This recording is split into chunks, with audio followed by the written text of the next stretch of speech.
and welcome to East Coast Airgunner episode 6. I know you may not recognize me without all the camo crap on and being out in the woods, but it's me, Sonic. How's it going? We are inside today because it's a few days before Christmas and there's a bit of an ice storm underway. So, thought I would take the opportunity to hang out in our indoor range that we've built down here in the basement. It's fairly short, it's only about 20 feet, but for plinking with pistols, it's a lot of fun. You used to see me with this. This is the old Beeman RS2, and I know there's a lot of people who are kind of got their nose turned up against Beeman, but you know something? The dozens upon dozens upon dozens upon dozens of squirrels that I've killed with this thing, it suited me fine, no complaints whatsoever. So, let's go have a look and take a look at some of the pistols that we got here today, and talk a little bit about my impressions of them as a new air gunner, and we'll shoot them off and see how they do. Alright, now before we take a look at the guns we're going to shoot off today, let's have a quick look at our little range here that we put together. This is for winter plinking only pistols, and we're using a bit of the hallway, and it's right from our toes to the target. It's 20 feet. It's kind of short, but it's better than no feet and not shooting at all. We got a bit of a backdrop that I made with 2 layers of the ex-wife's favorite curtains. Ha ha ha ha! Take that! And they reflect the pellets and BBs quite well. We haven't had anything penetrate them except for my Beeman rifle. We tested out and managed to punch a hole through it. And we've got a backstop behind that. And then what we also have is a little tray underneath. So what happens is a lot of the pellets, not so much the BBs, but the pellets will actually hit the curtain and basically drop down the curtain and into the tray. So there's not a lot of cleaning up to do. And then we've got this little board here to catch any ones that do kind of roll out or ricochet. And so yeah, there's the range. It's not too bad. We got a whole bunch of targets here that we got printed off, and so we use those. And then we've got some strings hanging up here that we can hang cans from, because there's nothing better than having that nice rewarding plinking sound of hitting cans and striking objects. So it's a lot of fun, and it works out pretty good for the winter time. Okay, let's take a look at some of the guns we're going to shoot here now. We've got 3 pistols that I'm going to use. We've got my roommate's Winchester Model 11. This is new to him. He's new to air gunning, and I feel horrible for getting him addicted to it, because he's already gone out and bought this, and then he bought himself a Ruger Blackhawk as well for out in the woods. So sorry, Ken, but it's a fun addiction. You'll love it. So this is his gun. It's I'm sure you're all familiar with it. Pretty much all metal except for the plastic crappy grips, but you know, other than that, it's blowback, which is cool. It's very realistic action, and you know, it's a pretty cool gun. It's lots of fun. This is my new gun that I bought off the forums, off of Canadian Airgun forums. This is also blowback. This is a PX4. A Beretta PX4. I believe it's made by Umarex. Now I went out and put on a little a laser thing on it, which absolute sucks. It doesn't hold its sighting at all, and with the blowback action on it, it pretty much puts it out every time. But damn, it looks cool. So that's that one. And then the most accurate one is my 357 Crosman that you can get at Canadian Tire, very inexpensive. This was courtesy of my friend Matt, who tried to get me to help him move a couple of sticks of wood. In payment, he wanted to buy me one of these, but I don't think he really needed help with the wood. I think he just wanted me to get into pistols, and gosh darn it, I got addicted. This isn't blowback, it's a lot of plastic. But it's accurate, and it's a lot of fun, and it's great for somebody who's starting out getting into pistols. So let's start off with this one. I've already got this guy loaded up, so let's have a quick look and see how the CO2 goes in there, and see how you load up the pellets. I'm sure this is all old news for you guys, but it's new for me, so let's have a quick look.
Alright, well here we go. We got our glasses lined up and all the stuff that we need. I got a couple of pellets. Of course, I'm using the pointed pellets, which the 177s in this guy, and I kind of like these guys. They're a lot better than BBs, but I mean they're readily available, so that's why I've been using them a lot. Of course, it's always good to have a little bit of pelican oil, and these are the most important thing that you will ever want to use for air gunning. It's not worth it to lose an eye. So with this guy, I mean, again, this could be pretty boring to a lot of you guys. I mean, you guys have been through this before and you have seen how this works. But basically, I've already got this guy loaded up, and it's you just throw it in there, put a little dab of the pelican oil on it, on the end of it, throw it in there, tighten it up, off you go. Put the pellet back in, or put the grips back on, and then just start loading it up. So let's give her a quick little load here and see how it goes.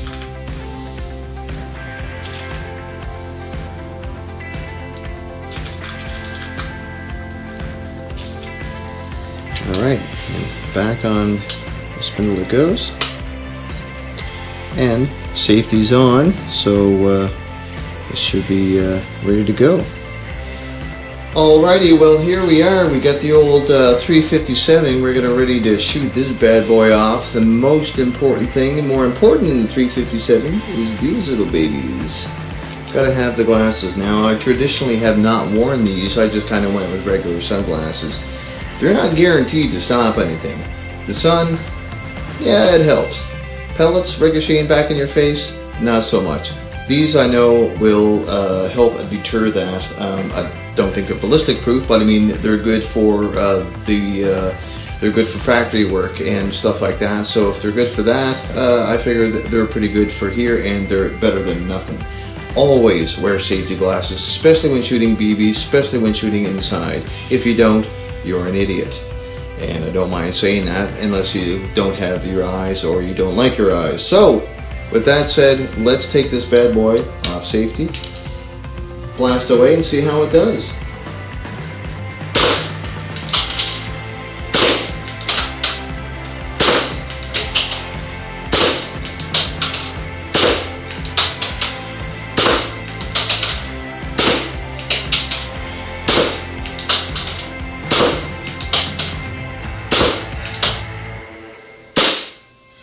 That's it. Let's go have a look. Alright, well, not too bad here. Let's look at the grouping here. It's, you can see that. It's, focus on that there. It's not too bad. A little low and a little left, but hey, you know, sometimes I get low and I am left-handed, but it's got good grouping. So, I mean, that is just, that's just a plain old practice. Now, let's have a look at the old what's next here. Let's do the roommate's Model 11, and we'll see how that thing performs. Standy. All right. Well, I won't bore you with the details of getting the CO2 in there. It's the same deal, except for there's a little bit of a lever type here. I thought it was empty, but it is. It's full, so kind of saves us the time and having to mess with that. This thing uses BBs, and here's the little clip for it. It's quite a bit smaller, so it's a bit of a dealio to get in. Now these things, by the Lord, suffering again, I'll tell you, you want to put safety glasses on for these, because I mean these things come flying back at you. There's no doubt. So fill this up. This is a 16 shot, I believe, or 19 or something foolish like that. And I will get all these bad boys in here. I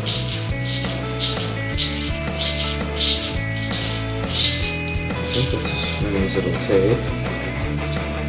Right. Load her up there. Off we go. Let's shoot this nasty son of a gun. Alright, so here we are. We're all ready to shoot now. We've got this guy loaded up. Now, this is a really cool gun. It's pretty realistic. I mean, you can cock it back. You can leave the breech open like that. You can actually see inside that it's pretty realistic. So safety over here. You've got your mag release right here, which is kind of nice. Slap it in like that, and just simply cock it. Safety off, cock it, and off we go. So let's give this bad boy a shot.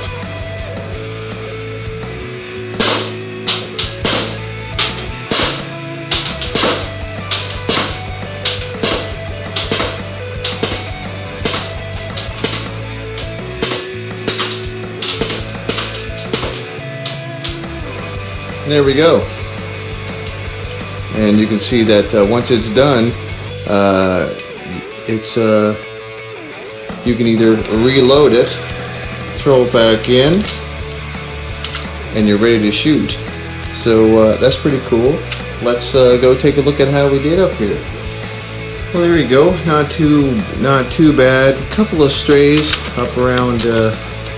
You can see a couple of those two guys there. One down here. But most of them are in there.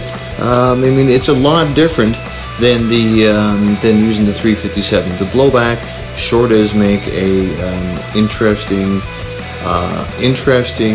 shoot. I've never used one before, and I'll tell you, these are not really good for target shooting. They're fun plinkers. If you want something that feels realistic and has the same the feel and look and the action of an actual firearm, something like this is good to have. I prefer the 357 for its accuracy, but for fun plinking, you cannot beat one of these. So here we are with the old PX4. Now I notice with this thing here, it loads up pretty straight ahead, pretty easy. Let's have a quick load here.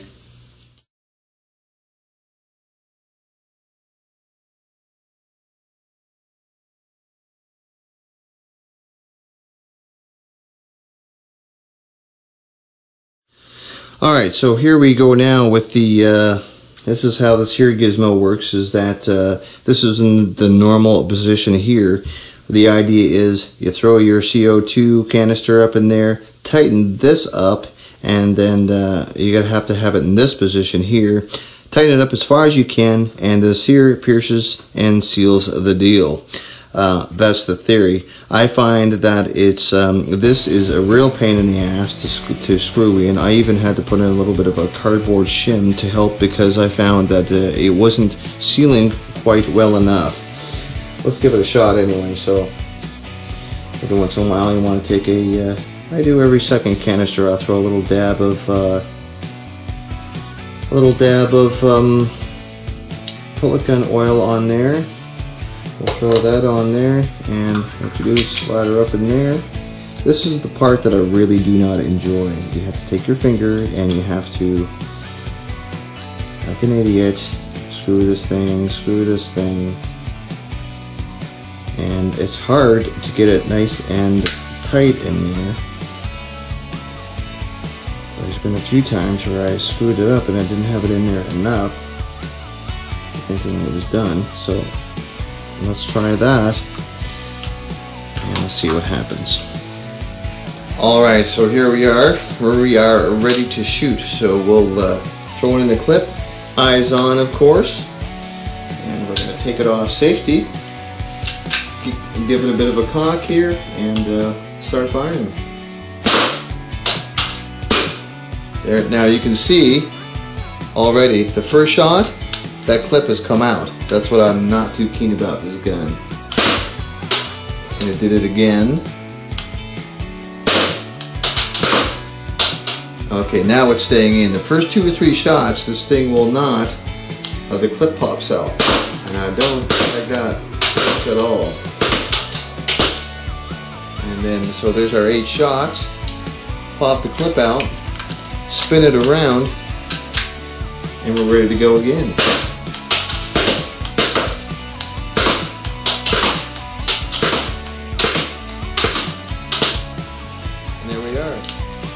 Safety on, we're ready to go. Let's have a look and see how we did. Alright, well, let's have a look at this thing and see how we did here. As you can see, it's not too bad. Got a majority of the grouping here. A couple of guys there right in the center, which is pretty nice. If that was a squirrel, he'd be dead. But as you can see, there's a couple of shots, quite a few shots here, down here, probably about 4 or 5 shots down at the bottom. And from what I can tell, that would be me trying to overcompensate for the high and right tendencies of this gun. Now, the only thing that I'm not too keen about this guy is that I don't like the way that the CO2 goes in. And I don't like the fact that the clip spits out. So I'm not sure if that's because I'm right-handed, or sorry, left-handed, or what. So I doubt that other people have experienced that. If there's any other lefties out there, maybe you could throw a comment down and see if there's any, if you experience the same issue as well. Not a bad little plinker. I am still in search though for my sidearm. What my goal is to have a bit of a sidearm to have with me while I'm out on the hunt, and that was the whole reason for kind of getting a pistol. Luckily, I've discovered how fun it is to be inside and to have a little bit of a range set up in the house. So, you know, you can keep shooting when it's way too cold. I mean, I'm going to be hunting all winter, but there's going to be days when you just cannot go out and it's going to be really crappy. So, this is a lot of fun. Anyway, happy holidays. We'll be spending the next few episodes out hunting in the cold. So we'll see how that goes. Some winter shooting. Until then, take it easy.